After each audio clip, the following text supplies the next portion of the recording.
2, and 1. This debate at its core is a debate on weighing the metrics by which we ought to promote an individual.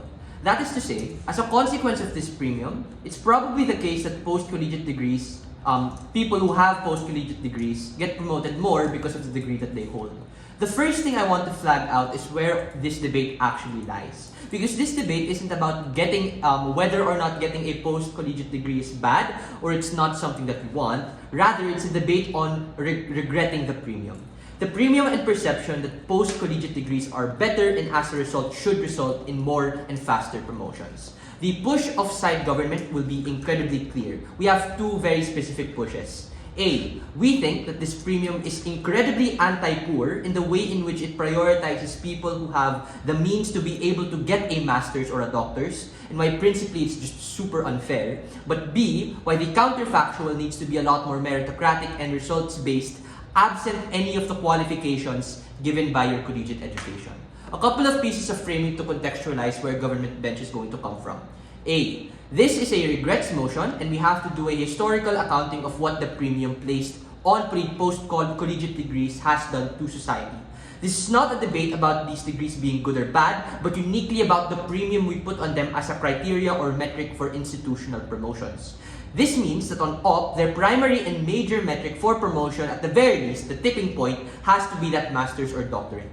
B, our counterfactual is that we can still consider them in screening, sure, but it's not our primary, nor is it an overriding metric, nor is it a tipping point to be able to be promoted, and we'd rather have it be a lot more meritocratic based.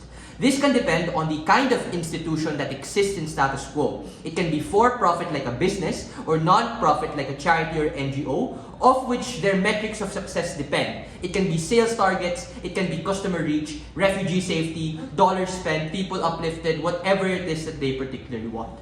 These are a lot more important than just having an advanced academic degree that at best showcases the theoretical knowledge that these individual people have. C, what does the premium look like?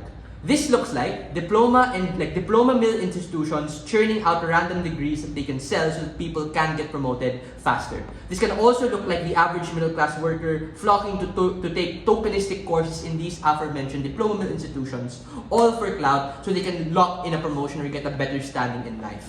This in and of itself undermines the value of postgraduate education and creates a false correlation between merit and between knowledge. The nature of having to write a thesis or a doctorate is really theoretical as opposed to practically working and directly contributing to your particular organization. Before the argumentation, sure to POI go. Postgraduate degrees take a lot of effort and years to attain. I don't think people are just getting this for the sake of it. I think they're putting in a lot of effort and passion into these things. And that's precisely the point we call it anti-poor. Because just because, you are able to put in the work doesn't mean that all these people are actually going to be able to put in the effort to actually do this to a better extent. That's actually the first argument. The first argument is why this premium creates a perverse incentive structure that is anti-poor and inherently something that can be taken advantage of by the rich. Why is this true? The first reason this is true is just on incentive and capacity, right?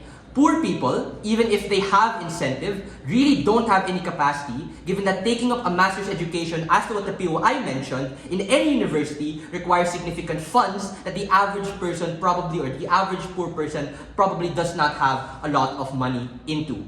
This literally prohibits a lot of them from even taking up to begin with, precisely because of the time cost opportunity that happens as a result of either working and getting some amount of money or studying and not getting any money at all. The middle class, on the other hand, might have more of a capacity, but the opportunity cost and the time it takes for them to get into this particular premium goes way beyond their incentive due to a whole number of reasons. They don't want to study further, they want to work right after, all of these factors that are important to them. What this necessarily means is that the likely makeup of those who do take up master's degrees are of the rich and of the affluent, or in the minority of cases, the people who are willing to sacrifice all of those job opportunities in being able to teach in some particular university. Why then is this a problem that needs to be solved?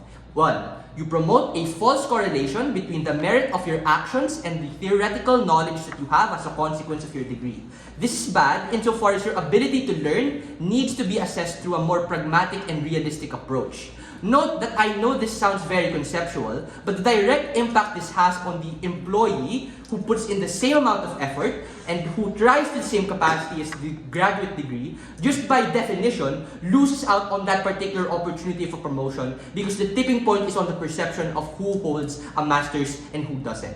We think the principle that government bench is emphasizing and opposition needs to tackle is on the ability for a role or any particular job to be taught. Because opposition has to defend the marginal benefit of what theoretical knowledge may do for you as a consequence of you studying. But we say that in and of itself, all of those job opportunities that you might be able to have can teach you on the spot alone and can lead to all of the benefits of being a better worker on that particular field.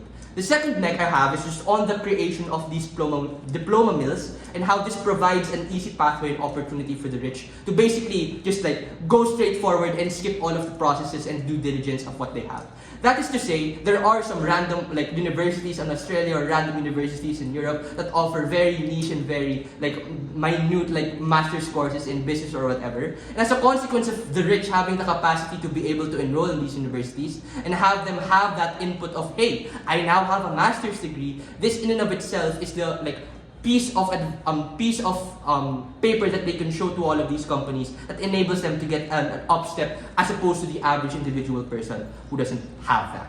The impacts of this, just to be clear, is that all of those who do have like master's degree, even if they're not as like affluent as they say, it doesn't necessarily take away the principle that they're like you can still learn on the job or you can still have all of those opportunities outside.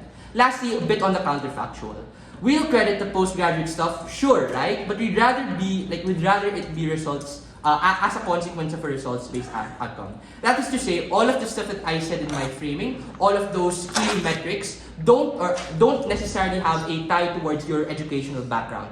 Rather, you'd rather have it based on all of the things that you do as a consequence of your internship or as a result of the actual job opportunities that you place. This literally is probably better for the vast majority of people because it becomes a lot more tied to what you actually do and how you can contribute to your company, as opposed to all of the random stuff that you were able to do as a consequence of those after the fact. We tell you on open government that, yeah, sure, it's cool to have a master's, but if you want to get employed and you want all other people to get employed as well, it's probably best that you don't have this premium in the first place. All those reasons, very, very proud to be in this debate. Thank you.